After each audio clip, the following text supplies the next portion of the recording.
Okay, hello everyone.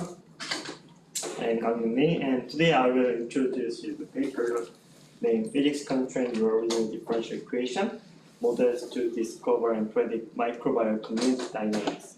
And it is still in bioarchive, and you can find it. So let's start from reading the abstract.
So are you done? What is the gap sentence? Why machine? Yeah, I think it's also a gap sentence. And do you guys have any idea on this abstract? Any idea? Yep. Or comment? Comment? What is microbial community? Oh, it's just very small species and metabolites consists of such community. Okay.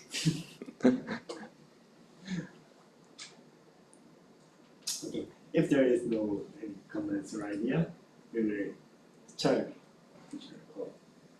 So let's consider like this. So we may assume for any system there is some underlying dynamics for the system. And actually this is the slide I used in last time during class.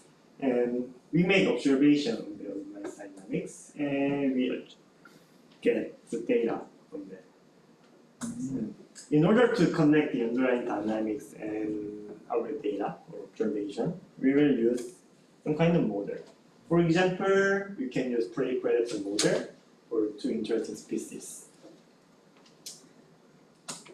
So, but you may know that models are really built on making some assumptions, and we build model on the assumptions. Let's consider how this model are built. There are two components, prey and predator, and we want to build an ODE model. For that, the first assumption is that prey will grow unlimitedly and exponentially. They will add the term alpha x to the prey equation. And for the predator part, it will naturally go to this, and it will give us negative regulation. And we can also add their interaction term. In order to two species interact, they should meet. And as the simplest assumption, we just add xy term. So one may think that this model is too simplified to model any realistic dynamics.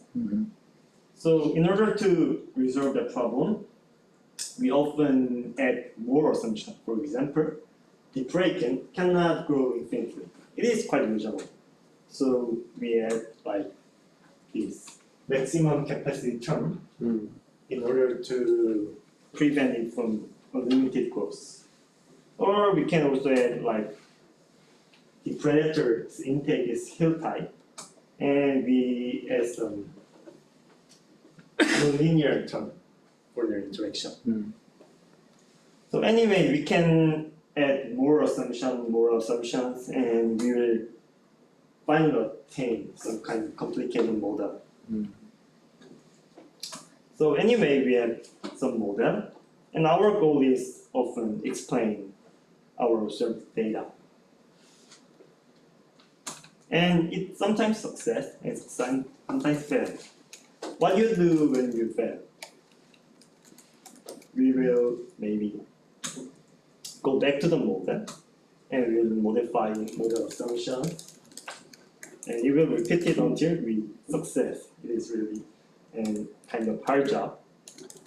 And also the thing is that it is actually dependent on our skill, modeler skill, our intuition, our effort, something like that.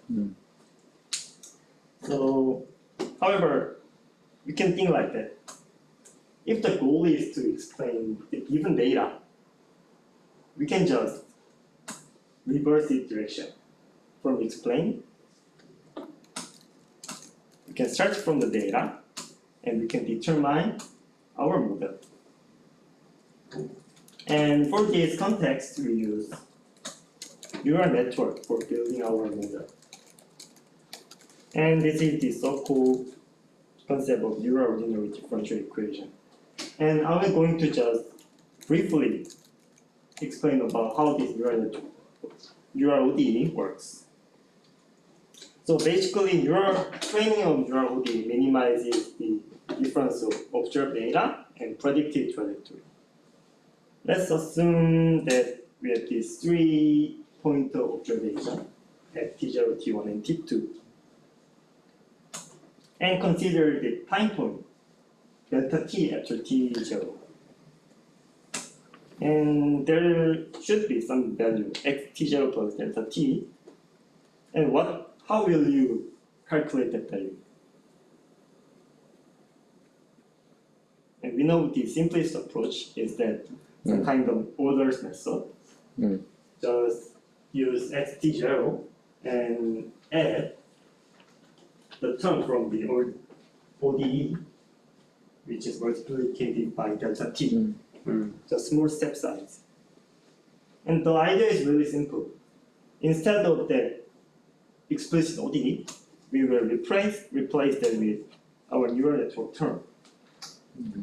So in that neural network, zeta is the neural network parameter. So as a result, we have one more point on our trajectory. Similarly, we can repeat this process. Like we can get the value of T0 plus 2 delta T in the same way. And we repeat and goes to T1. So this can be repeated for a long time. And finally, we have to compare the observed trajectory and our predicted trajectory. And this will be our loss. And with this loss, you will train the parameter of neural network. This is really basic idea of neural ODE, and I believe there is many improvement in this idea, which I will not deal with today. Okay. So until now, I explained you two big schemes. That is, there is some data, and we introduce some kind of complicated model in order to explain our data. And the other direction is that from the data, we train our neural network in order to get some kind of model. So in my opinion, it's kind of they located really different opposite direction, and which we often call physics driven, or like we often call data driven. So now I want to say now the main topic of today's journal club. We want to discover something there between. Can you guess?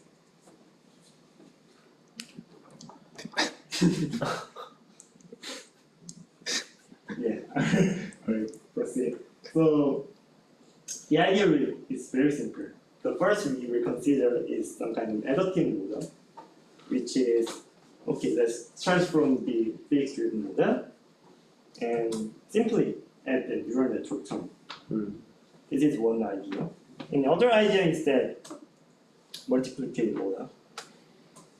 again, we start from the physics-driven model and multiply it, will multiply by neural network term. Any question? We multiply the specific value, not the function. So we don't know the specific dimension of the neural network. Yes, because neural network will some value. So F is known thing? Yes, So, F is modeled by okay. modeler. Okay. And it's your question. So now we will look into application of these models, home models, physics-driven, data-driven, or this hybrid model to the microbial community dynamics. Okay, let's first I will explain you the big picture of our model. It consists of two parts. First one is species, and second one is metabolite. And it is to understand that species is consumer. They will, species is consumer, and metabolite is some kind of resource. Mhm. So for example, species can eat those metabolites, or at the same time, species can produce metabolite. And similarly, there could be another species, and it can compete with another species for the same metabolite, or it can produce another metabolite. And here is the model of this community. The ODE for the species and the ODE for the metabolite. First, you can see the Cij term. That is the interaction for species consumes metabolite. And there is one more interaction, this Pij term, where species produce metabolite. And one special thing is that the production is dependent on rate change of species. Rate? Yep, rate. So here Cij and Pij are parameters. Yeah. There are and also, yeah. What is Si plus? Yeah, this is rectified. If this value is negative, you will just keep zero. Okay. And the C matrix C is the upward triangular matrix, right? I Why? think it's kind of abuse of notation because the authors, I don't know why, but intentionally use I denote species changing in metabolite. So there's no direction from the metabolite to the species. I think we should like 포트라이앵글이 맞지 않을까요? 아니, 왜요? 지금 약간 좀 어부신데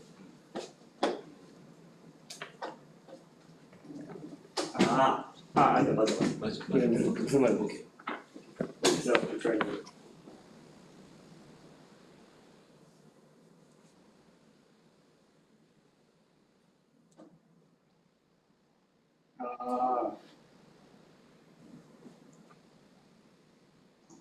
Yeah,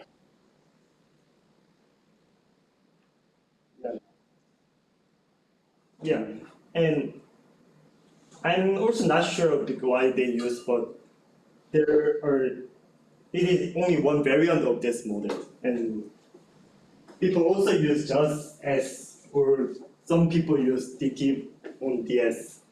I think it's their choice.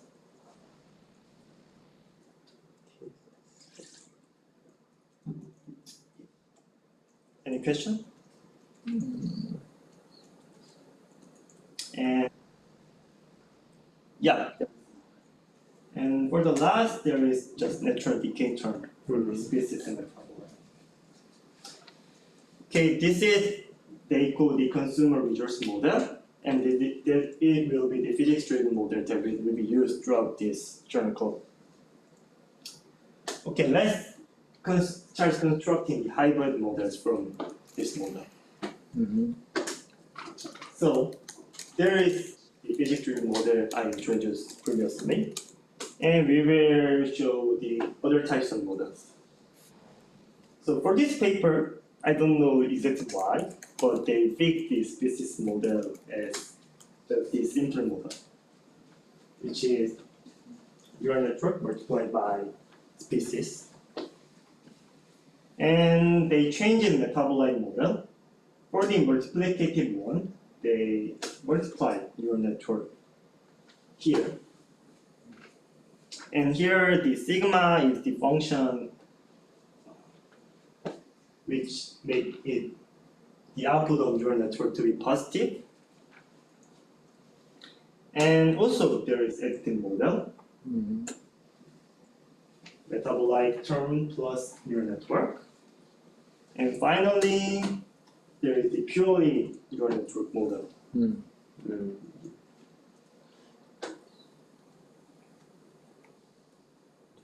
Okay. Let's see some example.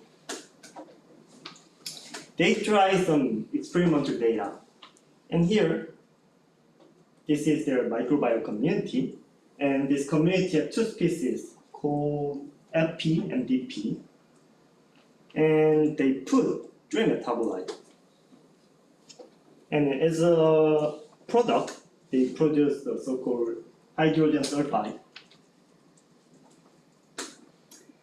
And there are 10 culture samples, and they all have different initial conditions, like this. So they actually use live or not cross validation for model training and model test. And now we will show the result of the models. First, let's start from the physics-driven model. So as you can see that the model cannot capture dynamics of the experimental data. And so it may mean that model is too simple or some assumptions are wrong. And on the other hand, you can see for the whole only data-driven model, it's better than physics-driven model. However, as you can see here, it predicts that metabolite can become negative, which is ignoring the physics of this system. So as you can, so we should note that physics-driven model can be very inaccurate. And at the same time, data-driven model often ignore the physics because they have no rule on constructing the neural network. So then how about our hybrid models? There will be multiplicative and adaptive model, and obviously they must do better than physics-driven and data-driven models.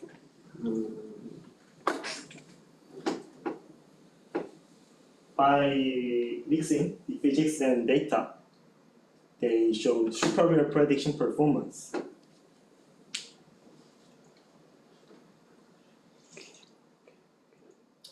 Any question?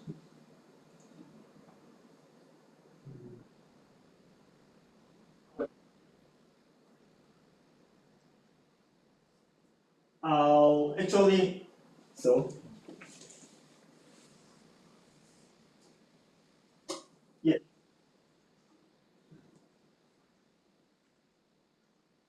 So each circle is the data point, experimental data point. In this case, test. Yeah, this is data points are from one culture. Yeah.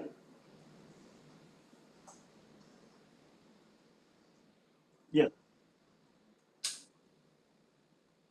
Yes, yes.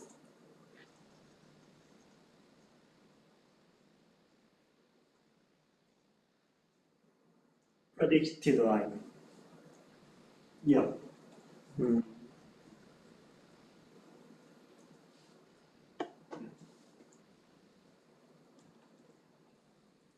Oh yeah, that was.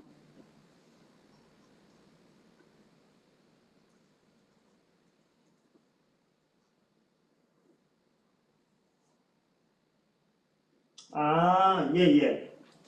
They really tried the changing test to another culture, but they only showed this example. Right.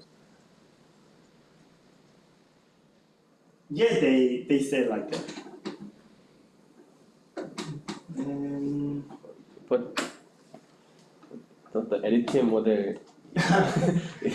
is still was relative, not that much, but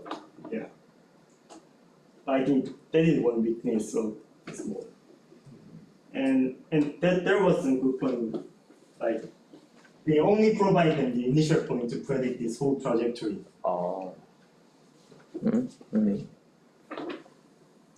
Because yeah. And actually, multiplicative is what the author invented.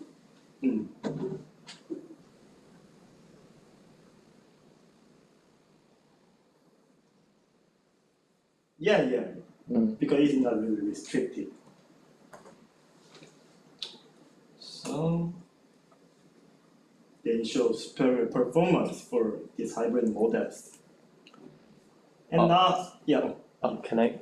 So you say that although the only initial condition is given, it can predict the whole trajectory. Yeah, But then to achieve this, should we need some multiple results from different initial conditions? we chose from different. I can understand. 그러니까 그 이니셜 컨디션만 조절했으면 이렇게 프레딕할 수 있잖아. 그럼 이걸 하기 위해서 학습시키려면 이니셜 컨디션을 다 다르게 해가지고 이렇게 데이터를 줘야 되는 거야. 그치, 저게 그 10개 샘플이 다 인식 컨디션이 다르니까 그런 걸로 이렇게 배우고 그 다음에 이제 새로운 인식 컨디션을 줘도 얘가 예측할 수 있는 그런 시스템. Okay, if there is no further.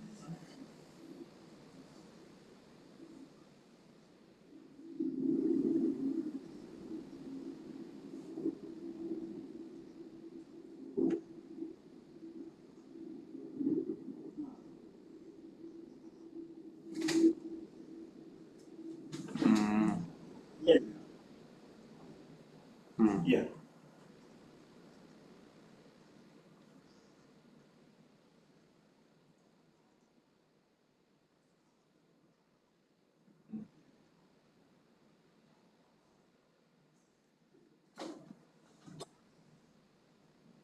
Yeah.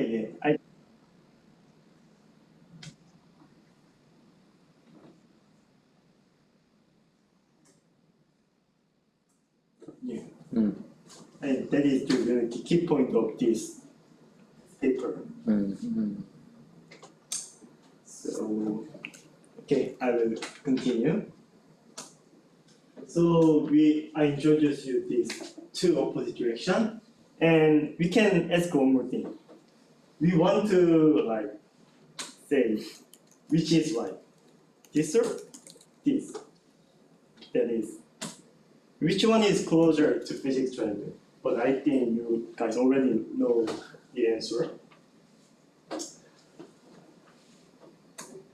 So let's consider first the additive model.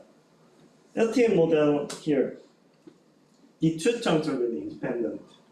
So they can act as independent terms. However, let's see this multiplicative model.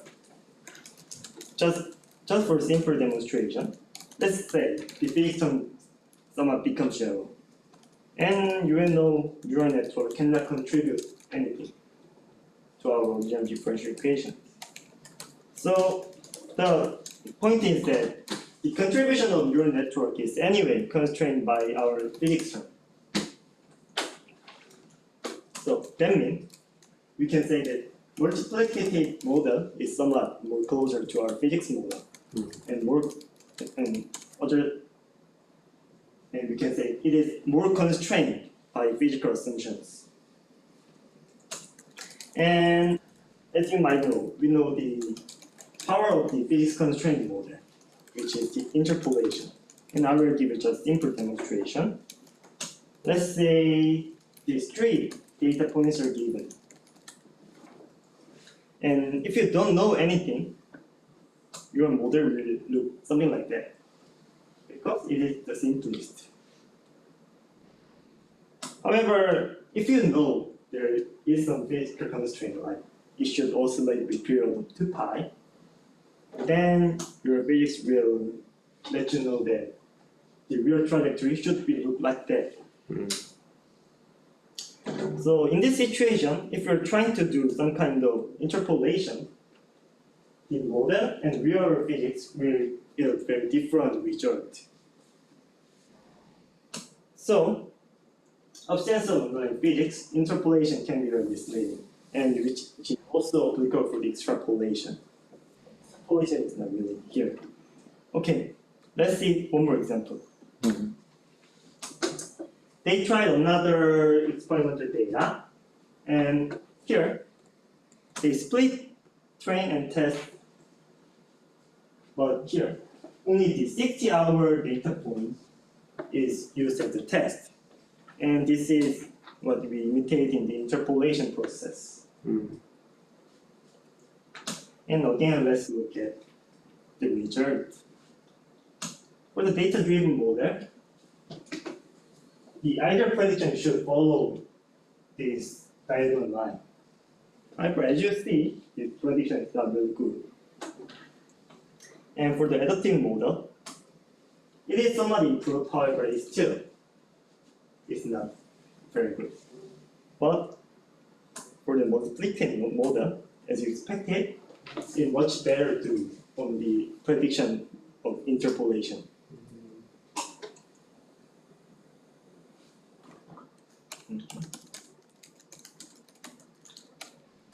So the conclusion is that the multiplicative model is more physics constrained, and which means it can perform better on this interpolation task.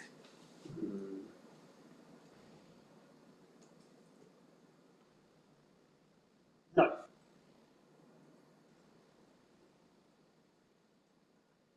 Yes, multiplicative. Unfortunately, they did not show physics-driven model.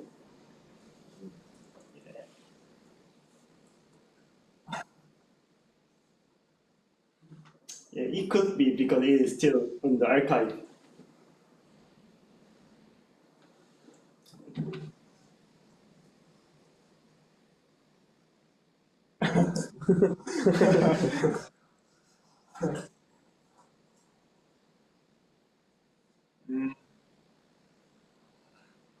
Yes. Yeah, okay. So, okay, they demonstrate that multiplicative model is superior for the interpolation task.